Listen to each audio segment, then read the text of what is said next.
आप सबका स्वागत है साथियों। आज बजट सत्र के प्रारंभ में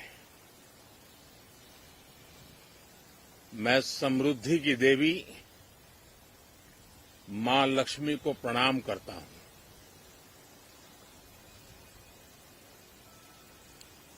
और ऐसे अवसर पर सदियों से हमारे यहां मां लक्ष्मी का पुण्य स्मरण किया जाता है। सिद्धि बुद्धि प्रदे देवी, सिद्धि बुद्धि प्रदे देवी, भुक्ति मुक्ति प्रदायिनी, भुक्ति मुक्ति प्रदायिनी,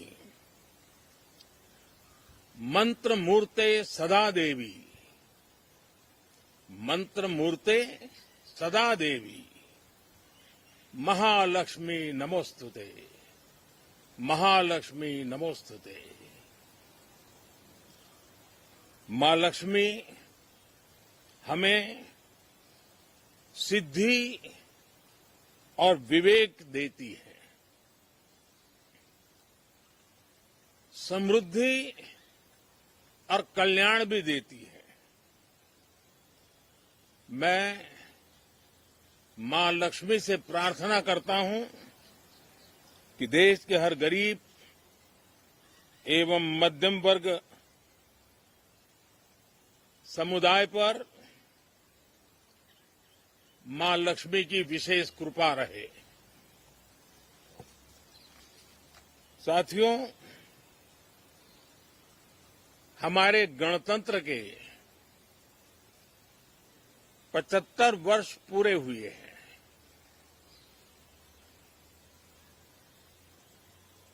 और ये हर देशवासी के लिए सर्वाधिक गौरवपूर्ण है और विश्व के लोकतांत्रिक जगत के लिए भी भारत का ये सामर्थ्य अपनी एक विशेष स्थान बनाता है। साथियों, ये देश की जनता ने मुझे तीसरी बार ये दायित्व दिया है और इस तीसरे कार्यकाल का ये पहला पूर्ण बजट है।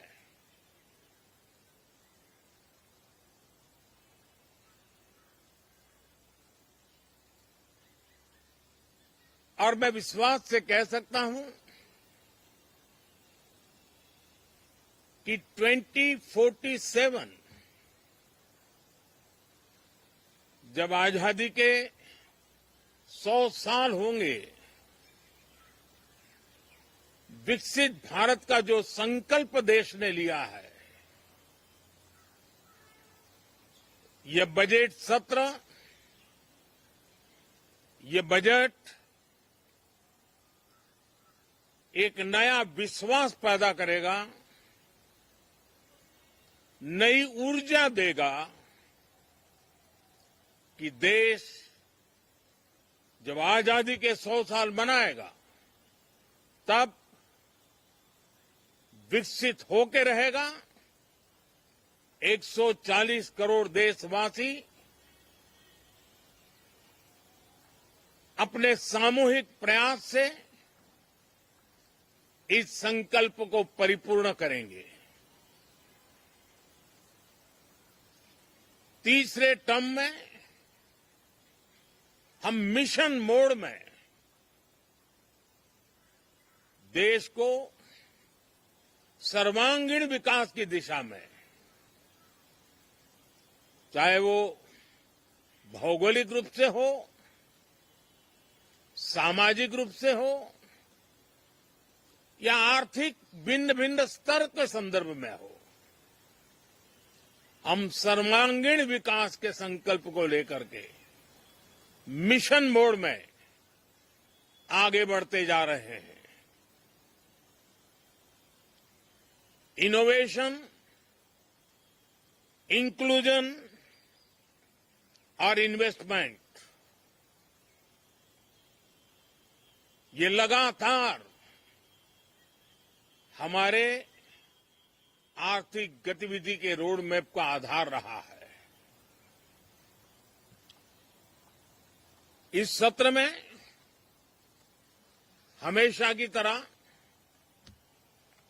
कई ऐतिहासिक बिल पर सदन को चर्चा होगी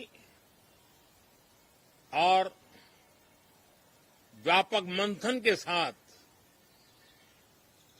वो राष्ट्र की ताकत बढ़ाने का काम करने वाला कानून बनेंगे। विशेषकर नारी शक्ति के गौरव को पुनः प्रस्थापित करना, पंथ संप्रदाय के भेद से मुक्त होकर के हर नारी को सम्मानपूर्ण जीवन मिले, उसको भी समान अधिकार मिले, उस दिशा में इस सत्र में कई महत्वपूर्ण निर्णय लिए जाएंगे। Reform, perform and transform.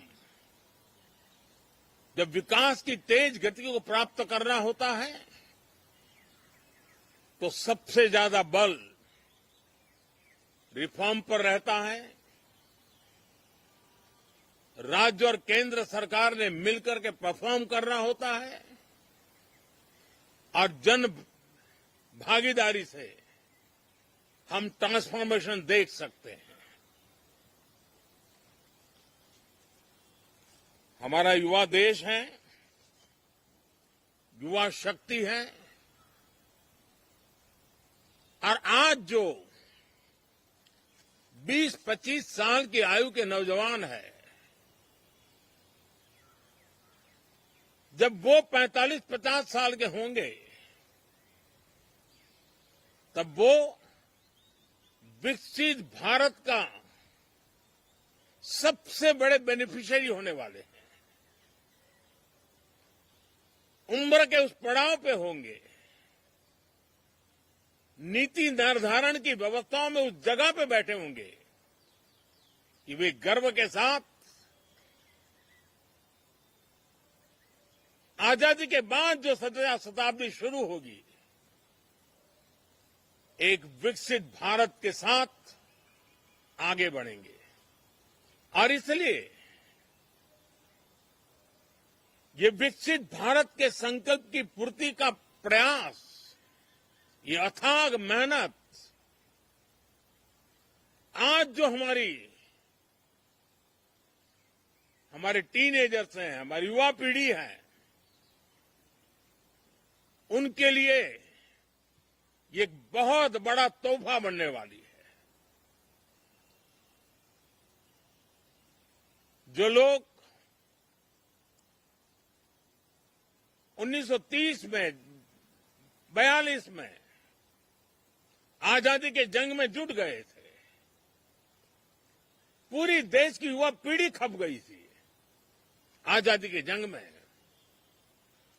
और उसके फल 25 साल के बाद जो पीढ़ी आई उसको नसीब हुए। उस जंग में जो नौजवान थे उनको नसीब हुए। आजादी के पूर्व के वो 25 साल आजादी के जश्न मनाने का अवसर बना। वैसे ही ये 25 वर्ष समृद्ध भारत, विकसित भारत, ये संकल्प से सिद्धि और सिद्धि से शिखर तक पहुंचने का देशवासियों का इरादा। और इसलिए बजट सत्र में सभी सांसद विकसित भारत को मजबूती देने के लिए अपना योगदान देंगे। विशेष करके जो युवा सांसद है उनके लिए तो सुनहरा अवसर है क्योंकि वो आज सदन में जितनी जागरूकता, जितनी भागीदारी बढ़ाएंगे और विकसित भारत के जो फल है वो तो उनकी नजर के सामने देखने को मिलने वाले हैं। और इसलिए युवा सांसदों के लिए एक अनमोल अवसर है। साथियों, मैं आशा करता हूं कि हम देश की आशा आकांक्षाओं के इस बजट सत्र में खरे उतरेंगे।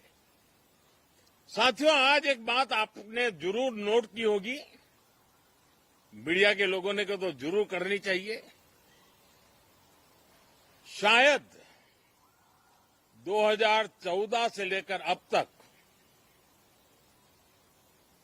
शायद ये पहला पार्लियामेंट का सत्र है कि जिसके एक दो दिन पहले कोई विदेशी चिंगारी नहीं प्रगटी है। विदेश में से आग लगाने की कोशिश रही हुई है। 10 साल से यानी 14 से देख रहा हूं, हर सत्र के पहले शरारत करने के लिए लोग तैयार बैठते थे और यहां उसको हवा देने वालों की तो कमी नहीं है। ये पहला सत्र मैं पिछले 10 साल के बाद देख रहा हूं कि जिसमें किसी भी विदेशी कोने से कोई चिंगारी नहीं हुई। साथियों, बहुत बहुत धन्यवाद।